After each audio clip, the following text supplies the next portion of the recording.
Hello, and welcome to the Office of Compliance and Monitoring and Evaluations training webinar on how to complete the financial statement audit report in the new Lightning interface of the CDFI Funds Awards Management Information System, also known as AMIS.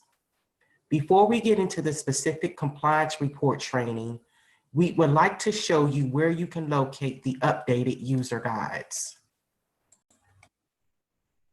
On the CDFI Funds website, select the Tools and Resources link on the upper right-hand corner.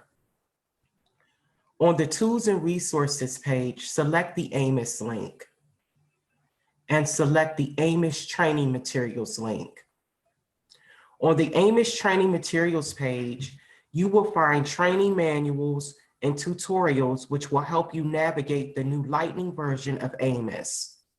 You can also access the compliance-related compliance reports, which are located on either Step 4 or Step 5 under the applicable program pages. For example, to access the CDFI program's compliance reports, select the Programs and Training link, Programs, and then CDFI Program. Scroll down to the bottom of the page and select Step 5, Compliance and Reporting. On this page, you will find the compliance and reporting documents for the CDFI program. These documents are intended to help you understand what your organization needs to do in order to comply with the terms and conditions set forth in the CDFI Funds Assistance Agreement.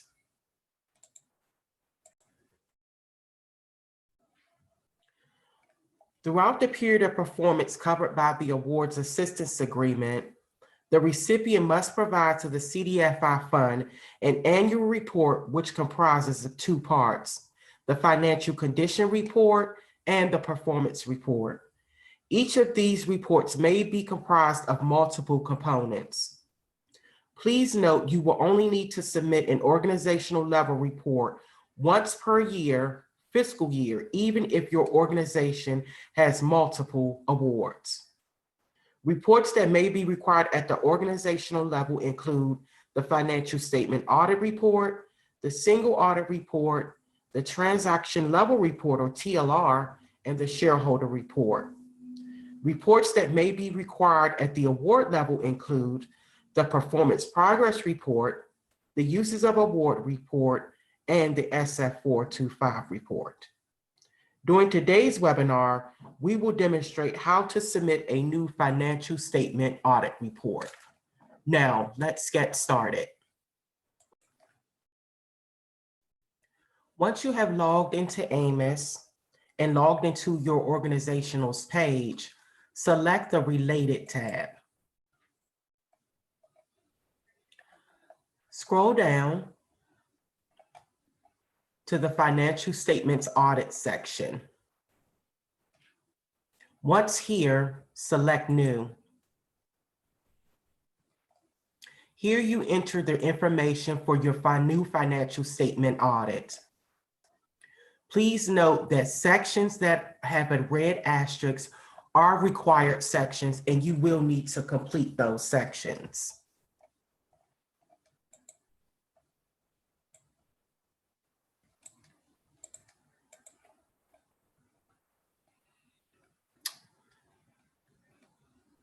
Select if you will upload your financial statement audit and enter your findings in your audit report.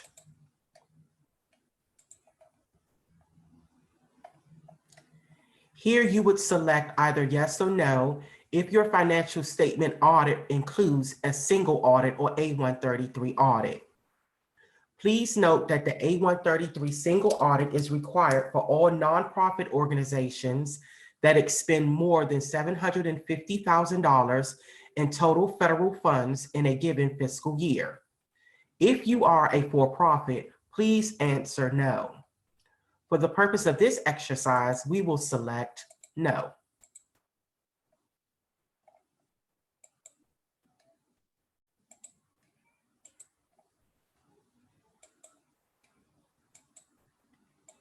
Once you have completed all of the required sections, please be sure to click the attestation box to sign the report. You may now click Save. You will get a message that your financial statement audit has been created. Once your audit report has been created, you will need to complete one last step.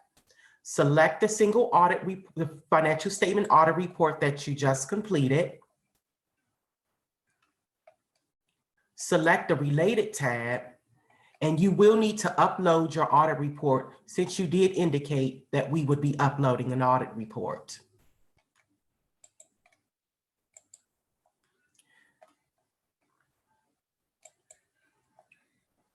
Please note that if you try to submit the report without uploading the audit report, that you will get an error message. Once the audit report has been uploaded, you may now hit Submit Report.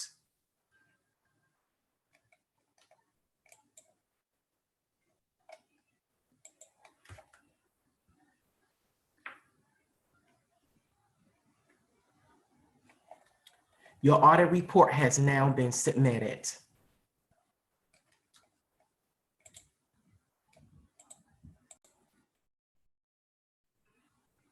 Thank you for viewing today's webinar on how to complete the financial statement audit report in the CDFI Funds Award Management Information System. If you have any questions or concerns, please be sure to reach out to your portfolio manager via a service request.